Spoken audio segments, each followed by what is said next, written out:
Friends, ಎಲ್ಲರೂ ಹೇಗಿದ್ದೀರಾ? ಆರಾಮಿದ್ದೀರಾ? ನಾವಿವತ್ತು 8ನೇ ವ್ಲಾಗ್ನ ಸ್ಟಾರ್ಟ್ ಮಾಡೋಣ. ನೋಡ್ತಾ ಇದ್ದೀರಾ ನೀವು ಎಸ್.ಎಲ್. ಭೈರಪ್ಪ ಅವರ ವಂಶವೃಕ್ಷ ಅನ್ನೋ ಪುಸ್ತಕನ ನೋಡೋಣ, ಪರಿಚಯ ಮಾಡ್ಕೊಳ್ಳೋಣ.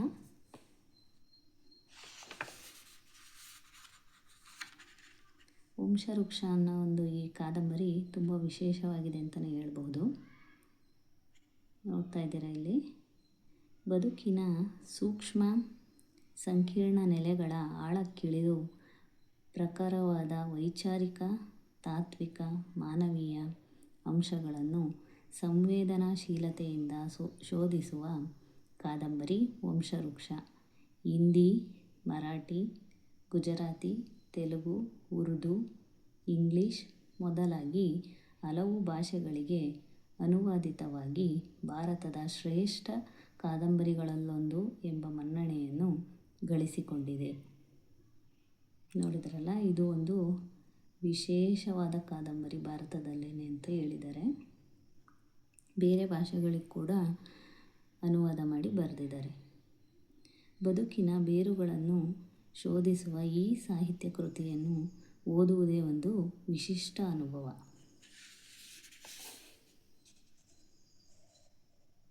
ಈ ಕಾದಂಬರಿ ತುಂಬಾ ವಿಶೇಷವಾಗಿದೆ ಅಂತ ಹೇಳ್ಬೋದು.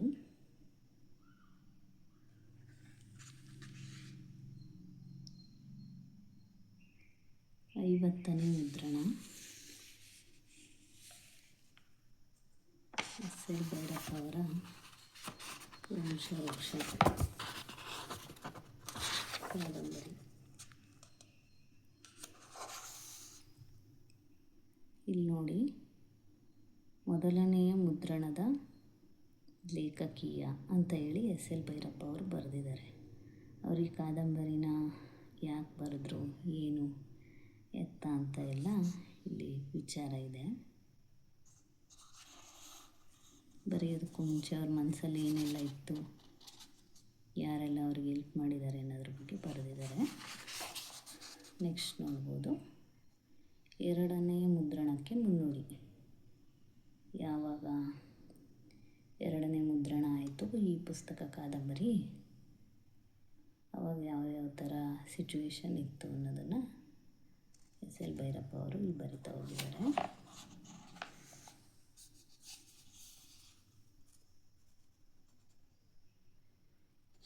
ಅರ್ಪಣೆ, ಮೈಸೂರು ಪತ್ರಿಕೆ.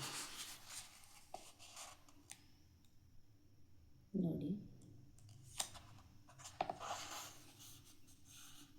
ಇಲ್ಲಿಂದ ಕಾದಂಬರಿ ಸ್ಟಾರ್ಟ್ ಆಗುತ್ತೆ.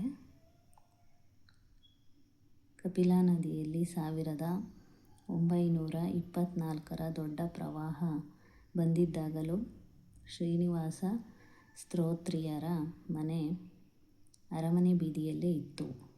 ಪ್ರವಾಹ ಬಂದ ನಂತರ ನಂಜನಗೂಡಿನ ಜನರು ನದಿಯ ಪಾತ್ರದಿಂದ ಮೇಲುಭಾಗದ ಹೊಸ ವಿಸ್ತರಣದಲ್ಲಿ ಮನೆಗಳನ್ನು ಕಟ್ಟಿಕೊಂಡು ಹೊರಟು ಹೋದರು. ದೇವಸ್ಥಾನದ ಸುತ್ತಮುತ್ತ ಈಗಲೂ ಇರುವ ಪಾಠಶಾಲೆ ಬೀದಿ, ನಾರಾಯಣರಾಯರ ಅಗ್ರಹಾರ, ಅಂಗಡಿ ಬೀದಿಗಳ ಪ್ರಾಮುಖ್ಯತೆ ಅಂದಿನಿಂದ ಕೊಂಚ ಕಡಿಮೆಯಾಯಿತು. ಇಲ್ಲಿಂದ ಕಾದಂಬರಿ ಸ್ಟಾರ್ಟ್ ಆಗುತ್ತೆ. ವಂಶವೃಕ್ಷ ಕಾದಂಬರಿ ಕತೆ ಸ್ಟಾರ್ಟ್ ಆಗುತ್ತೆ. ಈ ಕಾದಂಬರಿ ತುಂಬಾ ವಿಶೇಷವಾಗಿದೆ ಫ್ರೆಂಡ್ಸ್. ಯಾರಿಗೆಲ್ಲ ಆಸಕ್ತಿ ಇದೆ ದಯವಿಟ್ಟು ತಗೊಂಡು ಓದಿ ಇದನ್ನು. ಎಸ್.ಎಲ್. ಭೈರಪ್ಪ ಅವರ ಕಾದಂಬರಿಗಳು ತುಂಬಾ ವಿಶೇಷವಾಗಿರ್ತವೆ. ಓದ್ತಾ ಹೋದರೆ ಓದ್ತಾನೆ ಇರಬೇಕು ಅಂತ ಅನಿಸುತ್ತೆ.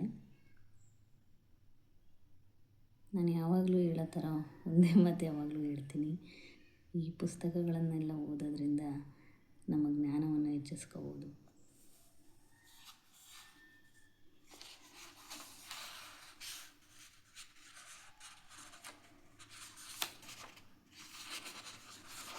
ನೋಡ್ತಾ ಇದ್ದೀರಾ ನೀವು,